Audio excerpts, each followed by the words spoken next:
I've interviewed more than 20 project managers in the past 3 months for a large program. None of them got an offer. Here's the thing, most were senior project managers with over 10 years of experience. Some were VPs and senior managers who had run major projects, even without the official PM title. All of them had more experience than me. So why did I hire them? It wasn't jealous. It was one simple mistake that made me doubt their ability to handle my multi-year, multi-million-dollar program. No matter how talented they were, this one mistake cost them the job. If you have a PM interview coming up, stick around. What I'm about to share could be the difference between getting the offer or going home empty-handed. So what was the mistake? They failed to tell good stories. Let me explain. In PM interviews, you will get behavioral questions like, tell me about a time when, or describe a situation where. Your answers to these questions are everything. But most candidates ramble.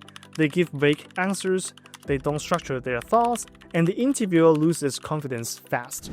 The fix? Use what I call the SPARK framework. I created this specifically for PM interviews. It's a simple structure that helps you tell clear, compelling stories in under 3 minutes. Here's what SPARK stands for. S is situation. Set the stage with 1 to 2 sentences. Give just enough context so the interviewer understands what you're dealing with. P is problem. State the problem in 1 sentence. Be specific. What challenge did you face? A is action. This is the most important part. Explain what you did to solve the problem. Not your team, not we, just you. Say, I did A, B, and C. The interviewer wants to know what you bring to the table. R is results. Give 1 to 2 sentences with measurable outcomes. Time saved, cost reduced, revenue increased. Use numbers, metrics matter. K is knowledge gain. End with lessons learned. What changed for you after this experience? What would you do differently next time? This shows you grow from the experiences and apply those lessons moving forward. So how to use it? Give your answer under 3 minutes. Give enough detail to paint a picture, then let the interviewer ask follow-up questions. This starts a conversation instead of a one-way monologue. Don't spend 10 minutes telling one long story. People lose focus. Keep it tight. Let me show you how to use SPARK with real interview questions. Example number 1. The question is, describe a failure you had in your career or in your past project. So why did they ask this question? They're not testing if you failed. Everyone fails. They want to see how you handle failure. Projects have countless setbacks, big or small. If you can't deal with failure, you can't finish projects. Simple as that. How do you answer that? Here's what to keep in mind. You should be honest. Don't make a failure. Real ones are fine. Don't blame others. Take responsibility. As a PM, everything falls under your watch, even if a developer wrote bad code or missed a deadline. You own it. Walk through your plan. What specific steps did you take to fix the situation? Show the outcome. Did you solve the problem? What positive results came from it? Maybe you got good feedback from stakeholders or learned something that helped the next project. Here's the example answer.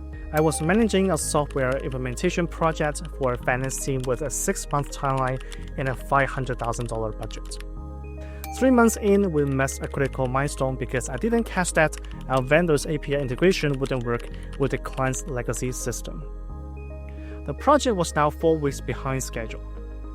First, I immediately informed the sponsor and took full responsibilities, no finger pointing at the vendor. Then I created a recovery plan. I negotiated with the vendor for additional developer support and no extra cost since we had a long-term contract. I also reorganized our sprint schedule, moving non-critical features to phase 2. Finally, I set weekly technical reviews to catch similar issues early. We delivered the core system only 2 weeks late instead of 4. Stay within budget, and the client rated the final product 4.5 out of 5. The features we moved to phase 2 were delivered the following quarter without issues. This taught me to always include technical validation sections at the start of projects, especially when integrating with legacy systems. Now I schedule a 2-week technical discovery phase before any major implementation. I've used this approach on 5 projects since then with 0 integration surprises. Example number 2 is about conflict resolution. The question is, describe a time you dealt with a difficult customer, sponsor, or conflict between team members. Why did they ask this question? Conflict happens on every project. Limited resources, tight budgets, competing priorities, team A wants their issues solved first, team B disagrees, vendors push back, stakeholders have different interests. The interview wants to know you can navigate these situations. So how do you answer this? You can use this approach. Do a stakeholder analysis. Identify everyone involved in the conflict. Then talk to each party separately. Understand their side of the story.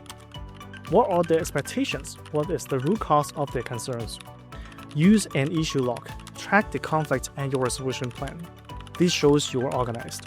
And then find common ground. Go back to the project charter, the agreed timeline, the budgets, the objectives. Remind everyone why you are doing this project. Create a compromise plan. Adjust both sides' concerns as much as possible. Negotiate until everyone agrees. Executive and monitor. Make sure the plan works. Validate the results. Confirm the conflict is truly resolved, not just pushed aside. And here's the example answer.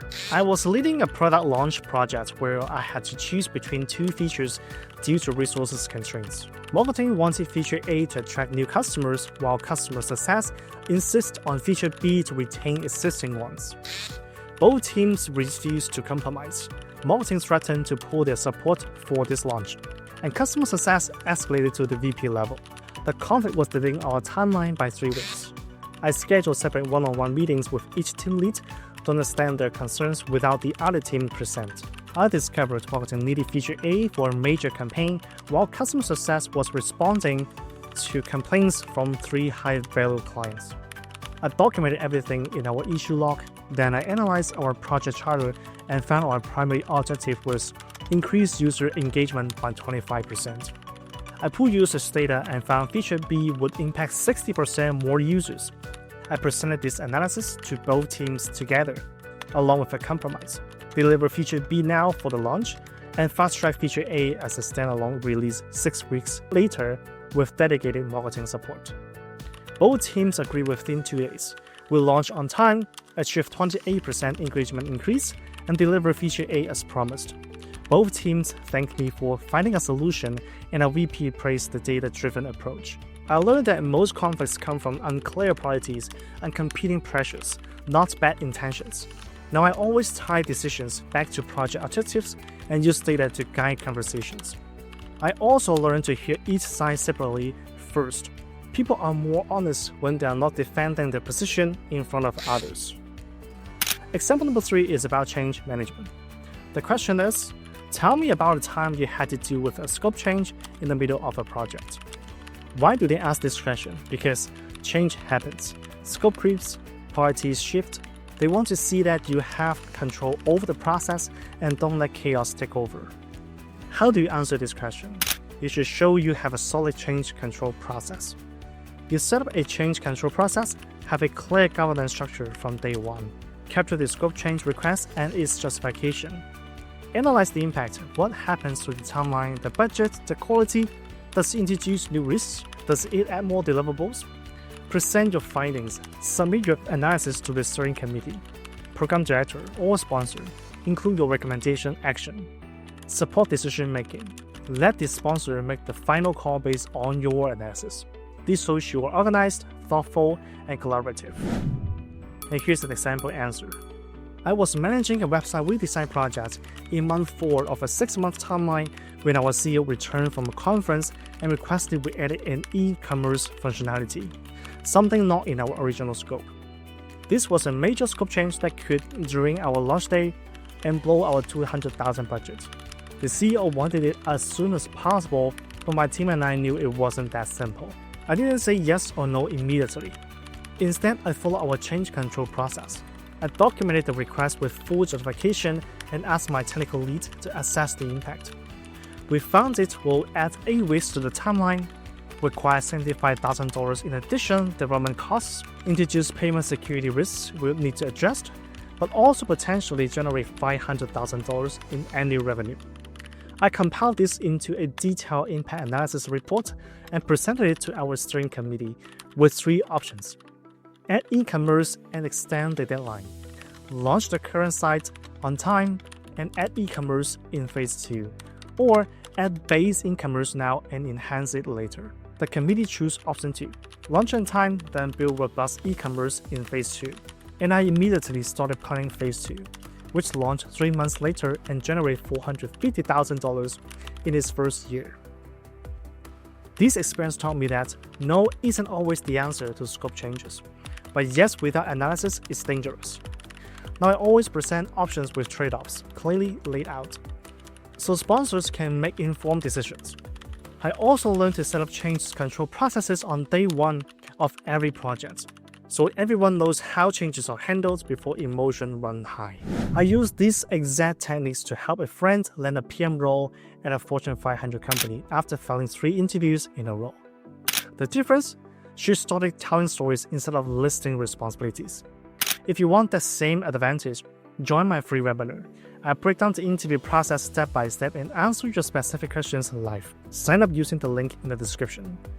And grab the PM interview red flag fixer while you are at it. It's a free challenge that will save you from the common traps that will sink most candidates. Here's your homework. Pick one story from your career right now.